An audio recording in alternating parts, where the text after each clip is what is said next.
Good afternoon, everyone. Welcome to today's webinar. Thanks so much for being here. We're glad that you could join us. My name is Mary Spetta, and I'm the Chief Impact Officer at Amirah, and we're hosting this webinar series this year. This is part of our monthly series where we are welcoming leaders in the anti-trafficking movement who are using their lived experience to inform their work. And we're really excited to be engaging in this conversation with our community. So once a month, bring people closer to the mission and the work of Amirah, but also to connect and plug others into the anti-trafficking movement as a whole, as we all work together as partners in this work. A little bit about Amirah. If you're not familiar with us already, we are a nonprofit in New England providing exit and aftercare services to women who have survived various forms of commercial sexual exploitation. And we also have a thriving public education program where we synthesize what we learn from our work and train others in this work along with us, particularly peer organizations, and doing webinars like these for the general public. And so today we are talking about the messy middle of recovery. And I'll just note up front that we have a Q&A section. And so I encourage you to pop your questions in the Q&A. I'll try to look at the chat, but make sure to pop your questions in the Q&A and we'll get to them at the end during our Q&A time together. So today we have an amazing human being. I love this woman so much with us today, Angie Conn. Angie and I met last fall through some community restorative activity, which was amazing. And she has been such an inspiration to me. And this conversation that we're having today, she really knows what she's talking about. And I'm excited to hear what she has for us. So Angie is an educator, a leader, advocate, a yogi, and she describes herself as more than a survivor, but a thriver. She works as an independent consultant with SheWhoDares, which she founded in 2018, with the goal to empower other survivors to dare to step out and overcome their own trauma. Angie knows it's an honor to be present in sacred spaces with other survivors. Currently, she works with several agencies, nonprofits, and organizations across the country working on projects and curricula to better the mental wellness and physical health of survivors of trafficking, exploitation, and trauma. She sits on the Survivor Alliance, the West Virginia Human Trafficking Task Force, consults with West Virginia Shield Task Force, and in 2018, she was awarded the Special Courage Award by the United States Attorney of the Southern District of West Virginia for being a champion for victims and survivors of human trafficking in her home state and nation. She has a multitude of skills and talents and wisdom that she brings, but really she wants to express her insight and knowledge to those who desire to learn from her experience as a survivor of domestic sex trafficking, trauma, and addiction. And I am so grateful and glad that you're here today. Thank you so much. Thank you, Mary, for asking me to come on and just be part of solutions, and it's always weird to hear somebody talking about you. Yes. I always like squirm in my seat, but I love being in the space of, hey, let's have these conversations. I just want to acknowledge before we start that each survivor of commercial sexual exploitation or human trafficking or sexual trauma, each survivor's experience is different, depending on gender identity, race, location. And so as we begin to talk, I'm not an expert on everybody's lived experience, just on my own, but I do want to open up the door and the conversation and start to unravel people and organizations to question, how do we engage with those that we can reach, whether that's in the LGBTQ community, whether that's people of color, whether that is survivors of exploitation. How do we start those conversations about what healing looks like? And so I just wanted to kind of give a disclaimer. I'm not, I love to share space, and I hope that people can relate and connect with what I'm saying, and then take that into their own lived experiences, into their own healing journeys, and be able to utilize it and make it their own. Thank you so much for pointing that out. That is so important when we're talking about recovery. There's no like silver bullet or answer or formula for this, which is why it's really messy, like the title. One of the things that I love about the series that we're doing is that basically I get to call people like you and say, hey, do you want to come on the webinar series? And what do you want to talk about? And so it's fun because all of our guest speakers have picked the topic that they want to tackle based on what they're seeing in the world, or what's important. So when we first talked about doing this webinar together, you had this great idea of covering the messy middle of recovery. I want to start off with, can you tell us, why did you want to tackle this? Oh, so many reasons, right? I think when you're dealing with commercial sexual exploitation, when you're dealing with human trafficking, when you're dealing with extreme sexual trauma, that people in the helping field and the service fields see us when we're able to exit out of that, however that looks, and then they say, "Okay, you should be fine. Go live your life, have fun." And we don't really break it down into walking with people in the messy middle of the aftermath of the trauma, right? There's a quote that is a powerful quote that says, no one will know the violence it took to become this gentle.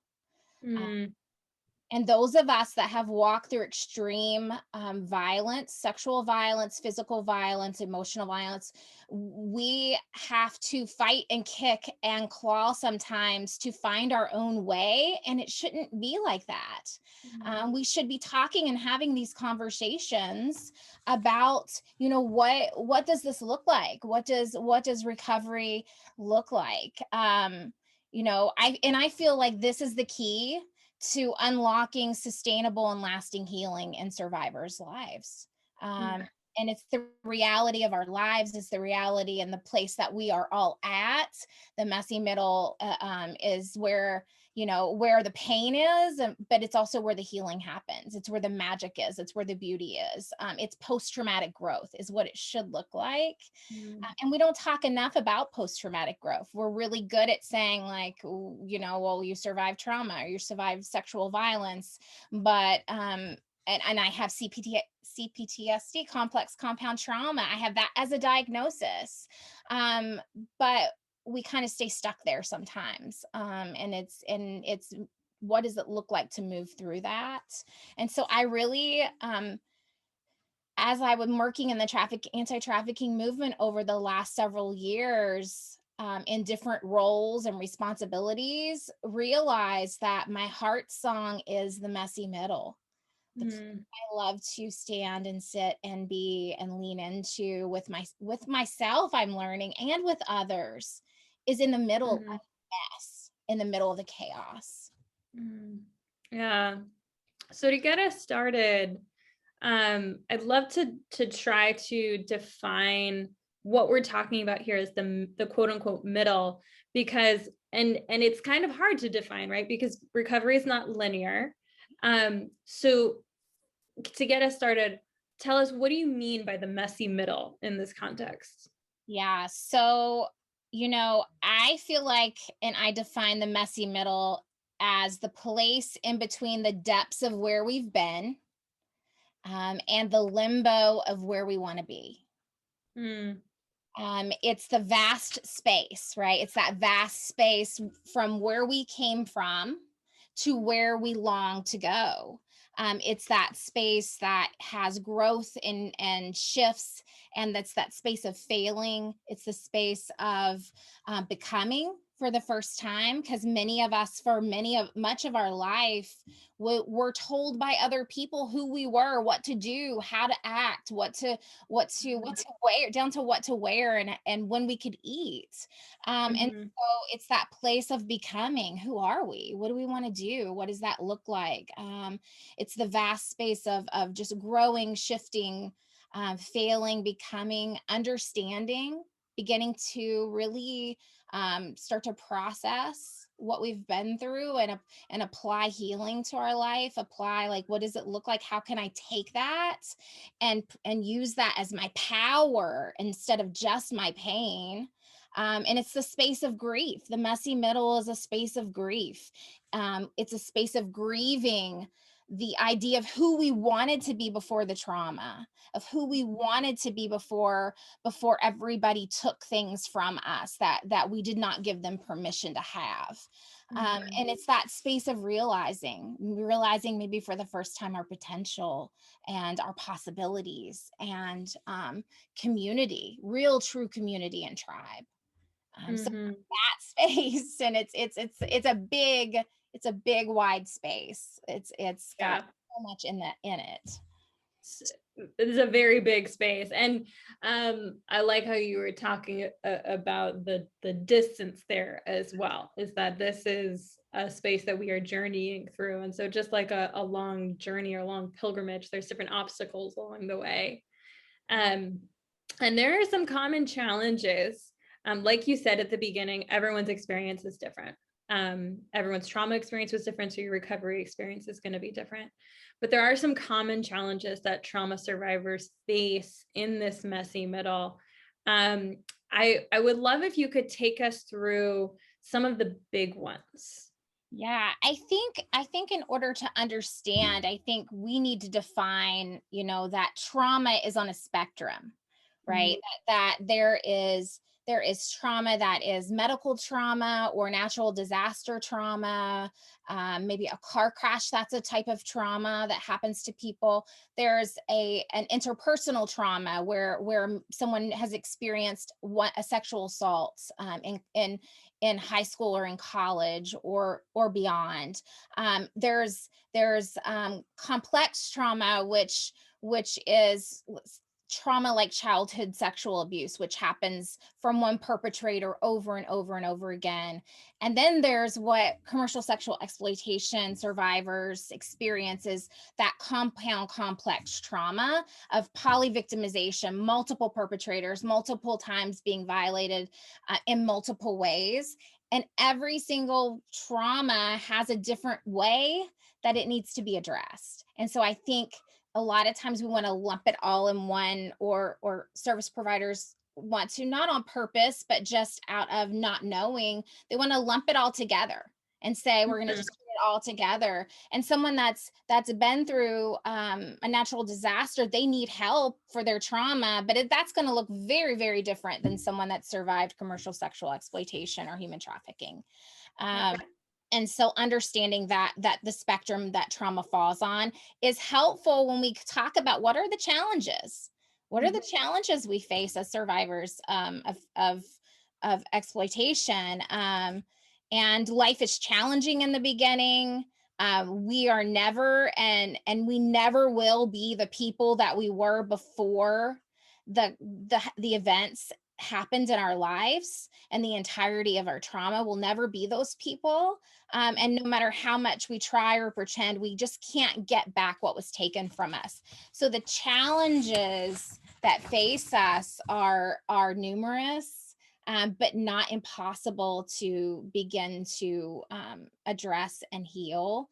I recommend for people that maybe they don't understand the complexity of commercial sexual exploitation or human trafficking, I recommend that they watch Rachel Thomas's video on identity disturbance. I think that it's a very important video. It's on her website, Ending the Game, and they can get it for free. And it gives a very good description, because I think we can see people if they're forced to do something, or if there's fraud in that or trickery in that, but they don't see the side that most survivors we're in of that coercion piece or that manipulation. And so Rachel does an amazing job of explaining that, and that better helps people understand trauma and the trauma of survivors. But our identity was disturbed and it shifted and altered. So figuring out who we are and what we really want out of life moving forward. So obvious barriers and challenges, of course, are stable and safe housing, right? Like we got to look at what are the basic human needs. Those are huge challenges after exiting, right? Employment options that help us as survivors live viably, not just survive and exist and just make it payday to payday, but what are some options to help us live viably and have a life? Some of us have legal barriers. There's that we need legal help to overcome because of our situation. There could have been legal repercussions. And so we need help navigating legal barriers. Definitely healthcare is a huge barrier and a challenge after exiting. No one talks about STIs, and there's very much stigma and shame around that. And there shouldn't be, because there were things done to us that were beyond our control.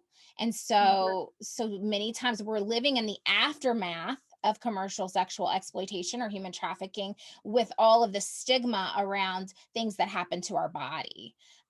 DID is a huge challenge, and survivors have it in various degrees, some more extreme than others, depending, and that's very stigmatized. And you don't hear a lot of help around that, and it is a real need that needs addressed.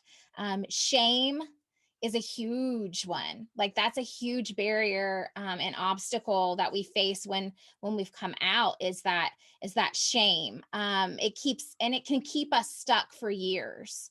And some of that shame may even be inherited shame or generational shame that we experienced before even the commercial sexual exploitation or the trafficking experience. And so it kind of even set us up with those vulnerabilities to go into. Survival guilt is another huge one that is a barrier that we face. Why me? Why did I survive? Why didn't I make it through? When so-and-so didn't, when somebody I cared about didn't, and just living with that survival guilt of, my therapist said to me yesterday, or Monday was my anniversary. And she said to me, you didn't take anybody else's person. That person that you are married to is your person. And so sometimes we feel guilt as survivors for feeling joy or having some success in our life. So that's a huge barrier. Yeah. I'd love to go back to one that you mentioned. You talked about DID, and I'm not sure that everyone is familiar with DID. So dissociative identity disorder, which used to be known as multiple personality disorder. Can you talk about that a little bit for anyone who's not familiar with that? Because that's a huge barrier in recovery. Yeah. And so in saying that, at anybody that has lived through trauma, like we and especially extreme trauma, there are pieces, we all have pieces and parts of ourselves, right? Like we all have I don't want to say different personalities, but we all have different parts of our selves that we show in different places. But when you're talking about commercial sexual exploitation and being in that realm, you have to become, and it goes back to identity disturbance, you have to become another person.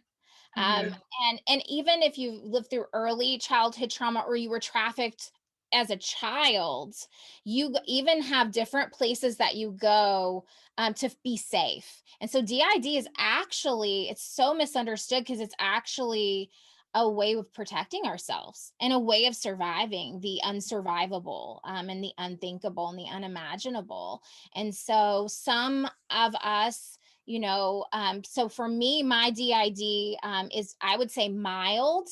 And my kids, a friend of mine sent me a song and to encourage me, and I listened to it, and I could as I sit before you, in that moment, I said, I've never heard this song, and my teenagers sung every word to it and said I used to listen to it every single day. And so it's like those little pieces. I mean, that's just a light example, but it's those little pieces. Some survivors that I know and that I love dearly they do have different personalities that they've chosen not to integrate those, because they're able they feel whole and complete how they are. I think that's important to note too, giving people that autonomy, with their own health care, with their own mental wellness, with their own emotional well-being. And if they feel comfortable in that, and they have support, and they have people around them that are professionals that can walk them through that, then they should have the autonomy to live in that the way that they choose to. If they Yeah. live. Yeah, you said something at the beginning that I want to connect here, which is that when trauma hits, you can never go back to the person that you were before. And I think probably one of the hardest first steps of recovery is just recognizing that truth. And there can often be there's a lot of feelings for everybody with getting to that point, but the understanding that I now have to live the rest of my life with the consequences of a choice that I didn't make. Yeah. And it's not like little consequences, it's not like, someone bumped the bumper of your car and now the consequences are you have to go through your insurance, etc. These are lifelong consequences that are life altering. And so, yeah, like forms of DID can really be a response and a coping mechanism to not even remember what that trauma was, to avoid those memories entirely, because it's practically impossible to live with those memories. And it can be like a protection against triggers and really just a way to move forward with life. And so it's all interconnected, back to this original traumatic experience or multiple traumatic experiences, which is this lack of choice. That lack of agency. And so I love what you're bringing up here, that in the messy middle, part of the messy middle of recovery is learning to use that agency. Yeah. Yeah, because there's even so many more challenges. Like, I got halfway down my list of challenges that we face when we exit. I mean, I'll just read them off really quickly. Like, another Please. is grief of what could have been, years lost, what was taken, right? Not being that person. Parenting, like, am I parenting out of my trauma or out of my healing? There's challenges there. Relationships, how we show up in the world with each other, not even intimate relationships, but just friendships and work relationships and career. Like, how do we show up? How do we interact, and what lens are we seeing ourselves and others through? Sex and intimacy is that's a huge barrier. I've just celebrated 19 years, and I will say I still have barriers in my marriage when it comes to sex and intimacy. And intimacy in itself is not always connected just to sex.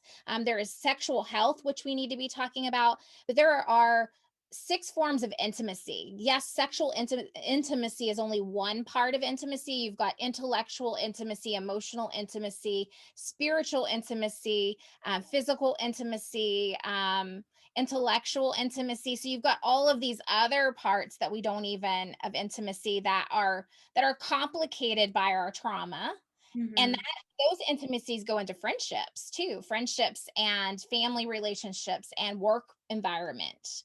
And then, of course, sobriety, sexual addictions, codependency, substance abuse, eating disorders, not being able to voice or ask for what you need, mental and emotional wellness and access to mental health care.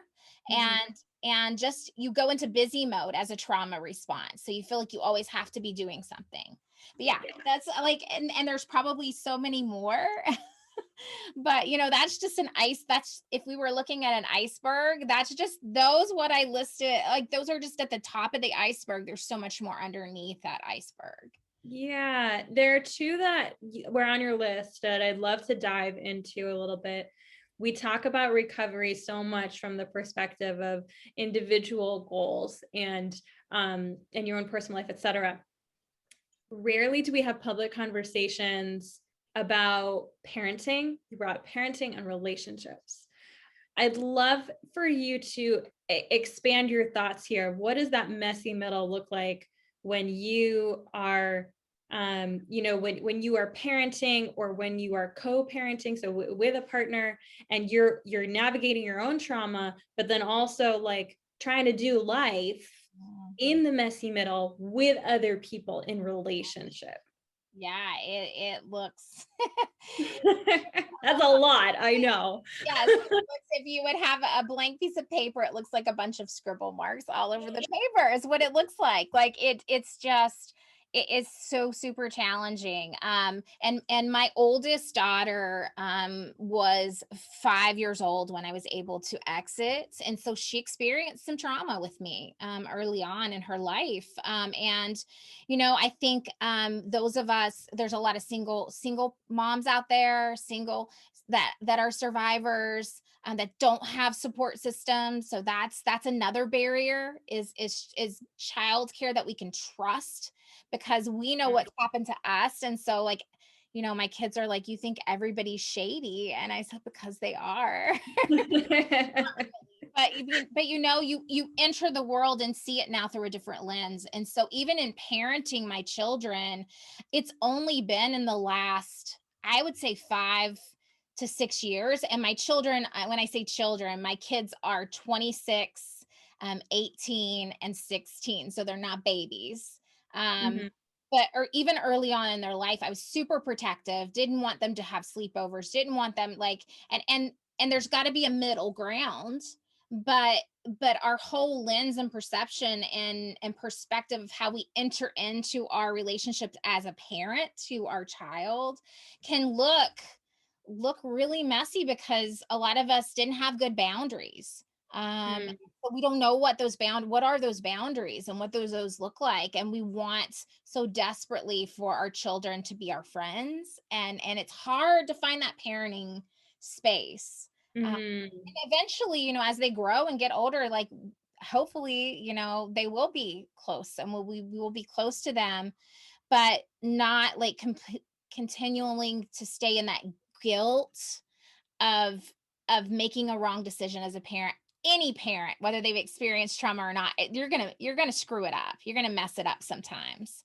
So really, I think as survivors, we kind of hold ourselves to this expectation, and we want to get it so right that sometimes we can live in guilt as a parent. And just, I think having support groups and talking to one another about parenting, because it looks very different parenting young children as opposed to parenting teenagers. And it looks very different as we're parenting our kids and they come up on ages that we experience trauma. We start to, because our body is holding on to trauma, we start to like muscle memory, physical things. We start to like maybe get even anxious and can't even identify that, oh, when I was 14, when my oldest was 14, when I was 14, I had a sexual assault as a freshman in high school. And I was just like, I just went through her year at 14 and just lived in this trauma mode. And it came out in my parenting. Mhm. And then in relationships with others, in friendships, it's hard because depending on the type of exploitation we experienced, we've learned not to trust others and not to have, not to get close to others in some aspects. And then in some aspects, we don't have boundaries and we get too close to others and we allow things that shouldn't be allowed. And we allow people to cross our boundaries and our personal space. And Mhm. Yeah, you're this is great because I wanted to next talk about we talked about the messy middle, what it looks like. I wanted to now talk about getting through it, and you're starting to touch on it a bit. Can you expand on this more? Like, what are the most important tools, strategies, mindsets, habits, boundaries to get you through the messy middle? yeah. For me personally, it's been outside the box modalities that have helped me heal the most. There is a quote by Bessel van der Kolk that says, "Our bodies hold on to the trauma until we give it permission to release it. And we have to be in a supported and safe environment to do that." Mm, Um, and so, over the course of my life, I've had a lot of therapists, a lot of counselors, and I believe in that. I have a trauma therapist now. And I believe that medication can help some of us. I'm personally on and medication, and I think there's stigma around that too. We don't talk about mm, that. yeah. And that's helped me kind of stabilize, but also like thinking outside the box. Because if our body keeps the score, if our body is holding trauma, we need unconventional ways and options to heal. We Mm, need to understand that we are each different. So it's not a one size fits all. It's not what works for me will work for you and or work for someone else, but it's giving yourself permission to explore until you find those things that do work. So for example, yoga was a place that I never thought I'd go. I hated my body. A lot of us struggle with body dysmorphia, mm, because of our trauma, because of our experience. A lot of us struggle with self-harm. And so it's hard to connect with yoga. It's hard to connect. And for years, I'd be like, I'm not doing that. And now I'm a yoga teacher, which is totally crazy. But I'm finding over the course of the past 2 years, I've went on a journey of body positivity and learning to love this body that I'm in and understand the sacredness of what it survived, the mm, sacredness of the pain that's been done, inflicted upon it, and know the strength of it. You know, I mm, I do wilderness therapy, so I do hiking and backpacking. And one of my first revelations on a wilderness therapy trip was, my body is not. I have it written down on a card. I have all my like inspirational quotes and stuff to keep me motivated, but my body is not broken and damaged, but it's strong and capable. And so, mm, so many survivors see ourselves as broken, and we're not broken. We're just beautiful pieces of mosaic ready to be put together in a beautiful, different way. And they didn't break my body. They didn't take it all from me, even though it felt very much like they did. And so being able to connect my mind and my body has been a very, very empowering and healing for me. Some people thrive with equine or animal therapy. Some survivors have found their gift in art. I have a piece of art behind me that one of my survivor siblings painted, and it's gorgeous. And they found healing through art, and I have many, many other ones that have found that's their outlet. Gardening, right? I do not have a green thumb. I have a bad. I kill every plant that comes into this house. So I'm like, please don't put them in the house. Don't put them around me. But I have a very close, amazing survivor sibling that has found healing and just in the ground of gardening, and in growing and nurturing her plants in her garden, cooking, dancing, music, acupuncture or chiropractor care is a very healing modality. There's also something called NET, which is neuro emotional technique. That it goes with acupuncture, and like more like Eastern medicine, but it is very effective because you don't have to talk through it. Your body is telling what you need to release. And mm, just looking at like there's outside the box. Like I think we've closed in the healing modalities to just be one thing, that we're just going to do cognitive behavioral therapy, or we're just going to do EMDR, or we're just going to do medication, when our bodies need the opportunity, however that looks. Some people crochet and knit, some people, there's so many different ways that we can physically release. Mhm. our trauma. I love that you listed all of them. I remember one of the first times that I disclosed the trauma that I had experienced. I disclosed it to a doctor, and the doctor's immediate response was, "Here's a prescription." Yeah. And that was it. That there was no further conversation. There was no like, let's get you connected to a therapist, or even thank you for telling. There was that response was just very odd, and it took me a while to understand that I had agency over my recovery. Right? It all comes back to that element of agency, right? And so even if you're interacting with a provider and it feels weird, or the provider is only like putting you in a box kind of a thing, I love that you listed all of those things, because those are options then that you can explore and figure out what works for you, and also for any providers to have that list available to them. Say, when they're working with someone who has survived trauma, particularly complex trauma, Yeah. let's try this, let's try that. Like, where do you get your light? Yeah. And there's also like meditation, breath work, and tapping. Those have been huge in my life, which I will tell you, like my shirt says, practice the pause. Mm-hmm. Always, since I was very, very young, I think since I, came out of the womb, been an intense person, an intense human being. As a child, I felt like I took up the whole room when I walked into the whole room. So pausing has not been on my radar. Like, it's not been in my vocabulary, and learning over this last couple of years to slow down, and when I say meditation, you don't have to like jump into an hour of meditation. 2 minutes, 5 minutes, Mm-hmm. like, of just being able to get in that space and do some grounding breath work. You're not transcending to another place. You're just grounding yourself in the moment, connecting your mind to your body, and giving yourself some roots, so that you Mm-hmm. don't feel like you're just floating around out there, and like everything's out of your control, like taking Yeah. power back. And also, rest is a really great modality that we don't practice just in our society in general. One of the things I love to do that restores my heart and soul is breaking out my hammock and finding some trees in a park somewhere, and just, taking a couple of hours and just laying in the hammock and just sitting in nature, and just reviving some of my week or my thoughts, or if I'm struggling with something, just connecting. Mm.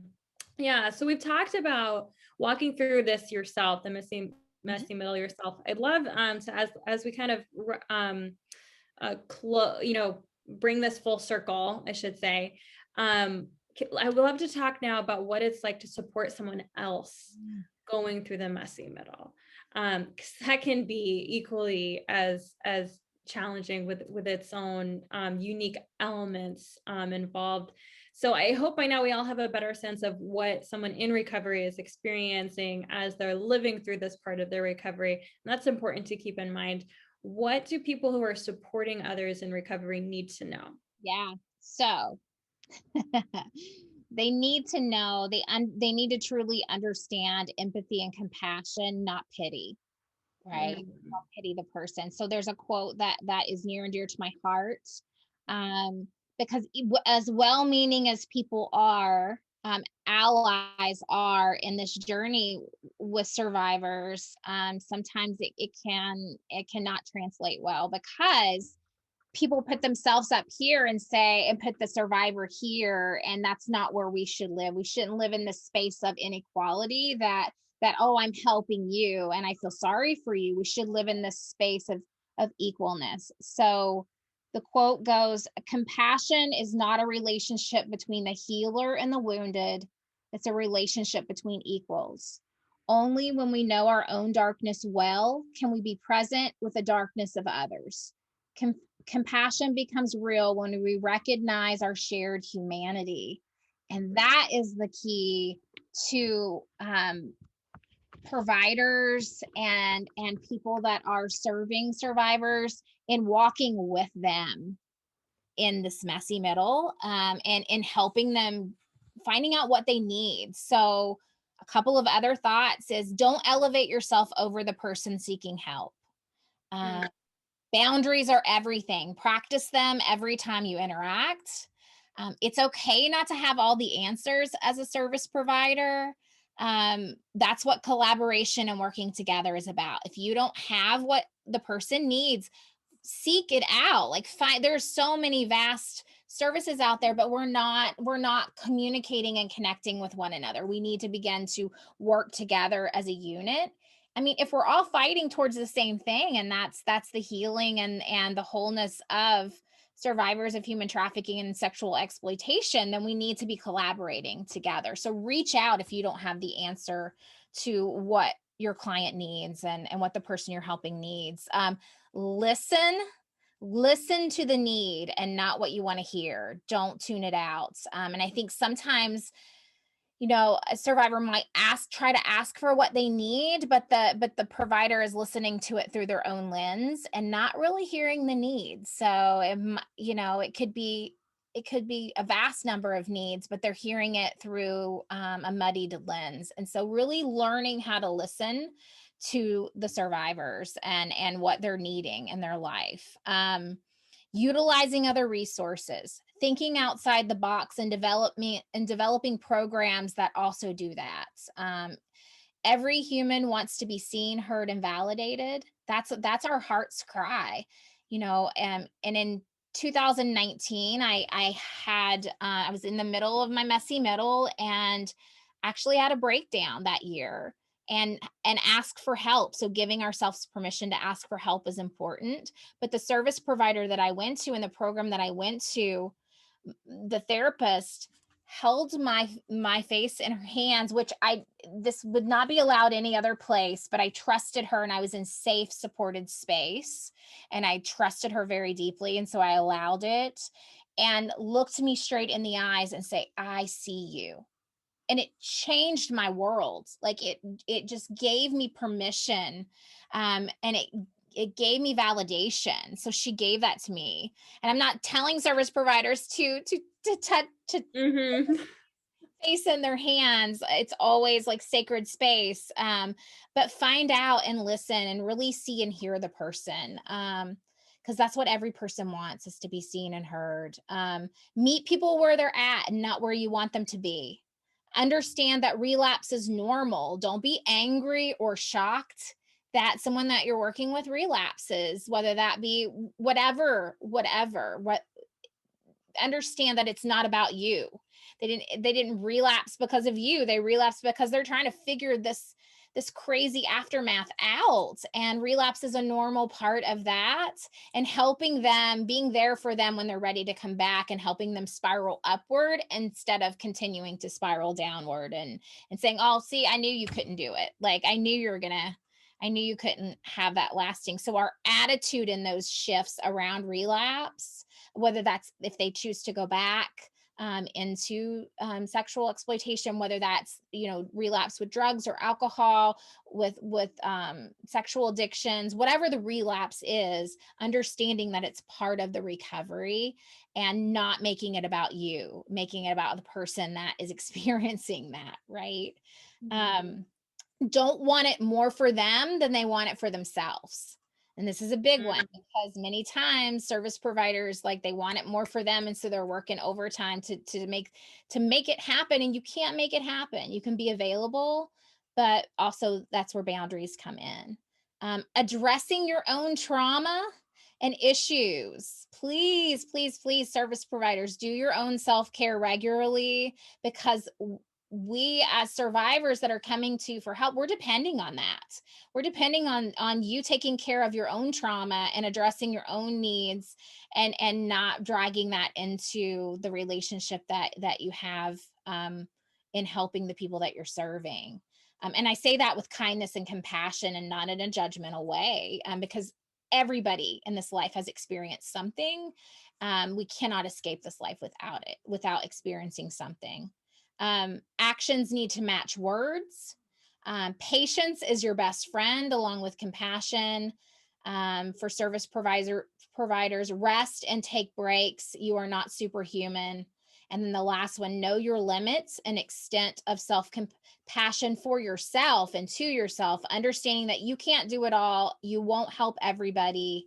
every time, and be okay with that. You're doing the best you can with the resources that are available. Um, Mm. it's That's so good. a lot, but I think that, it has to be in a sense where we're coming at people and meeting them where they're at, in a way that's not elevating, as service providers, elevating over top of that person. And because we pick up on that. And it can be very detrimental to Mhm. survivors' health and well. Yeah. I love that. And I think that a lot of the things that you mentioned are applicable for for people who are supporting others in the messy middle who maybe aren't service providers. Mm. Um, maybe like, for example, we have volunteers at Amirah who help with different things around in their residential home to understand these things that, relapse is not your fault, and work on your own stuff and things like that. Especially, I think, for people in intimate relationships, if your partner or your spouse is going through recovery, or your adult child. I think a lot of the things that you said are applicable for so many people in those supportive communities. Mhm. That's awesome. We're gonna get to our Q&A time here. So if you have a question, pop it in the Q&A. I see some there that we'll get to. But as people are doing that, I would love, Angie, if you could tell us, if everyone here were to walk away with one thing, if they could only remember one thing from this amazing conversation, which I would hope that they would remember much more.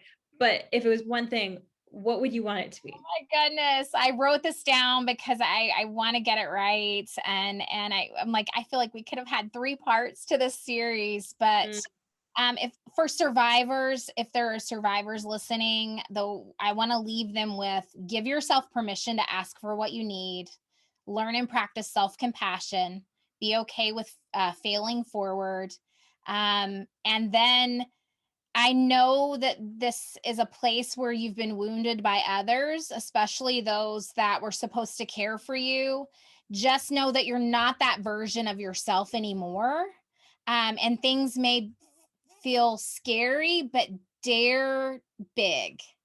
And I say dare big in a way that, don't be afraid to step into your dreams. You deserve that. I don't want to say you have earned that, because it's our it's not connected to our value or our worth. But sometimes we don't, as survivors, feel like we have the right to have success in our life, and that's a lie. And so I would leave survivors with this feeling of giving yourself permission to step into those big dreams. Like, those big dreams are possible, and celebrating the little wins every single day. Never did I think, back in the middle of my exploitation and trafficking, that I would live to be 20, much less be in my 40s, and be a yoga teacher that is taking her certification to become a yoga trauma therapist. Like, that's my heart. My heart is, it's to have like a little RV, to be able to work in small groups with survivors and go into healing space. Like, give yourself permission to dare big. I want them to be left with that heart message of, you can do this. Like, you are not that same person, and you are so much more than the sum of the trauma. You've got so much more beauty and resiliency and possibility there, and you have permission to tap into that. Give yourself that grace. You are brilliant. You are a light of joy, and there's a heart song in you still waiting to be written that people desperately need to hear. Survivors, start writing your heart song. So, if I could leave providers and service providers with something, what I would say is I want allies to walk away with taking care of yourself, so that you can better take care and do right by the people that you're serving. We're depending on you to do what you tell us you're going to do, and we're watching, not in a judgmental way, but in a way that beckons for you to be different than what we have always known.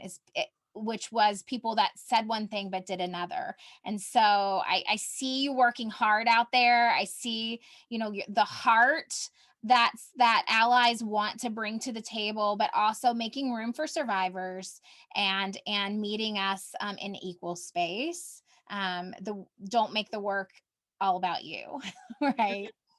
Um, yeah.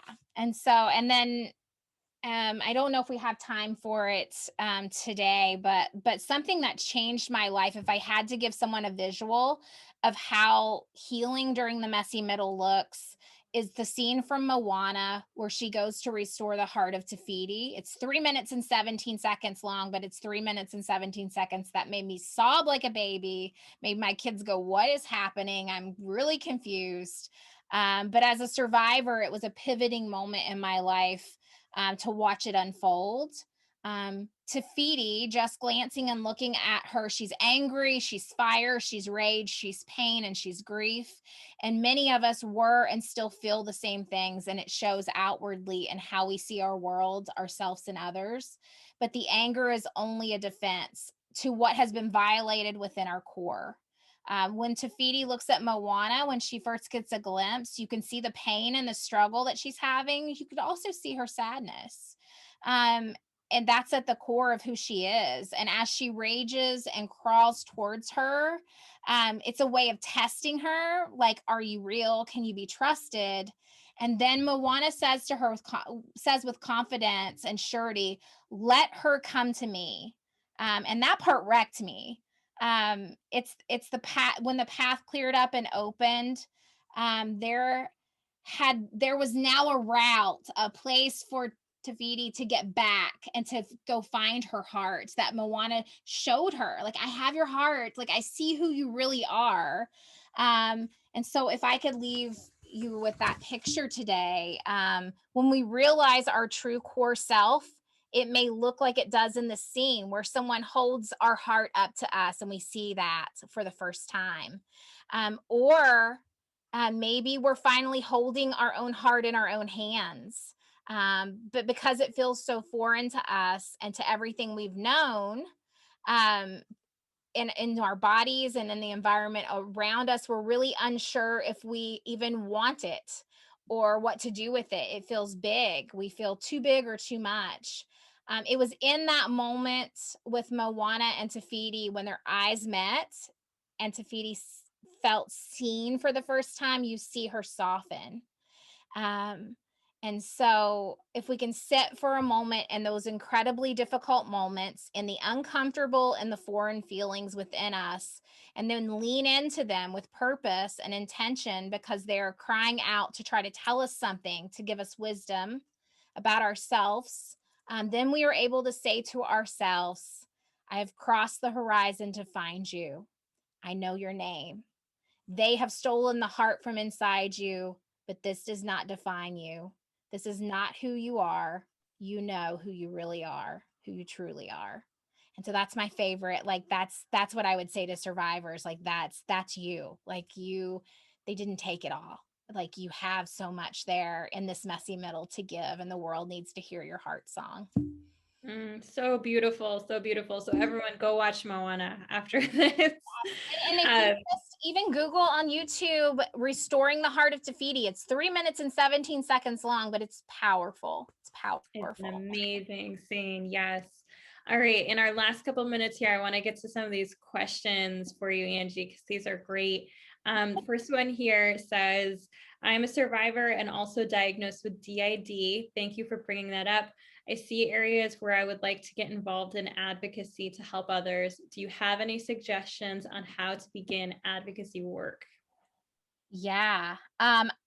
It depends on the area that you live in. I live like in West Virginia where like I had to start my own stuff, and it's very hard to do and it's very lonely journey. So I would say find a community of survivors that you can plug into, that you can connect with and trust, and then ask them like who are the good like agencies in your area, because we know when we talk within our group, and try to find and plug into some places that you will feel supported, and that you'll feel like your voice is valued, and don't feel like you owe anybody your story in those spaces. When we start advocacy work as survivors, I think sometimes we feel like we owe people our stories. We don't.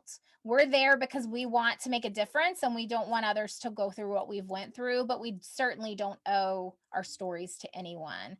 But we can use our lived experiences and our struggles to help others stand in their own truth. Mm, Um, I hope that helped with that. It's really hard, and that's maybe a whole other conversation of how survivors get engaged in advocacy work in a safe way for themselves, because there's so much harm that can be done. And so mm, it's a very tricky road to walk. It's hard to navigate. yeah, I'm sensing maybe a follow-up conversation on that topic. That was great. Um, okay, here's one. When your child is triggered by their trauma, then you as a mom gets triggered by your own trauma because your child is triggered. Any advice? Yeah. I would say practice the pause. Hmm. Even come up with a plan ahead of time, because it's so hard when we're in the moment of those triggers, both for our child and for ourselves. It's so hard when we're in the moment to even think about what we're going to do. Sometimes we're just so reactive. It's normal. Like, and we feel guilt. Like I've been so reactive sometimes, and I've had that mom guilt afterwards. So I think it's really important to like begin to identify what your triggers are, and maybe even beside each, what is something that can help you calm. And if your child is old enough, helping them become self-aware, and helping them to identify what their triggers are, and maybe some ways that if they come up, how do I engage in this, and what are some things that can ground and calm me in this moment. So That's good. That's great. That's great. Okay, so here's early on in your talk, Angie, you mentioned something about interrupted identity, and they'd love for you to explain what you meant by that. So identity disturbance, it's actually a real diagnosis. And my friend Rachel Thomas does this so much better. She has the diagnosis term. And if you watch her video, it's on endingthegame.com. You scroll down to the bottom of the home screen and you can get her video for free, just by just putting your email in. But it's identity disturbance is when who we are becoming naturally gets interrupted, right? It gets interrupted by the brainwashing we experience in commercial sexual exploitation, the coercion we experience, the control manipulation we experience, the power and control differs that we experience. And so um understanding that it's just a part of us that's been disrupted and even shifted maybe into to like who we had to become to survive what we had to go through. Mm-hmm. That's great.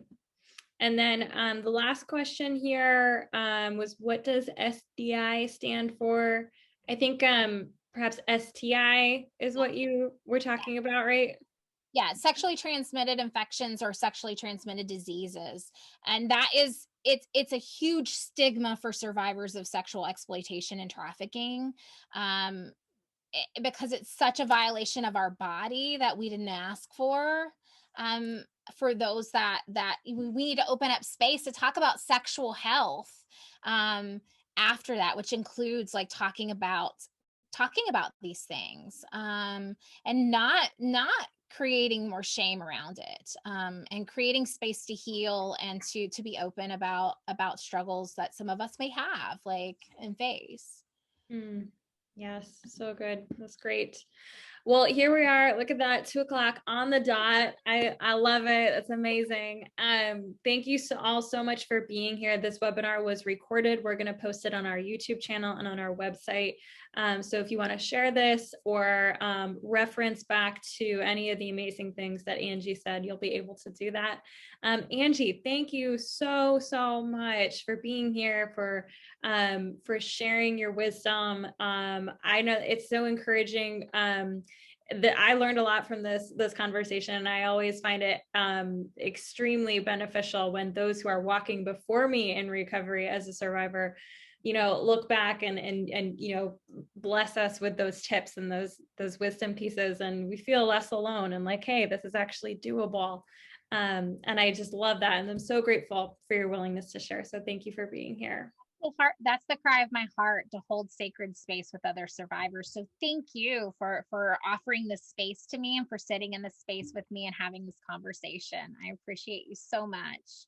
Oh, well, thank you all for joining us, and be sure to subscribe to our newsletter so that you get updates about the continued series. Once a month we'll meet back here, and until then, have a wonderful day.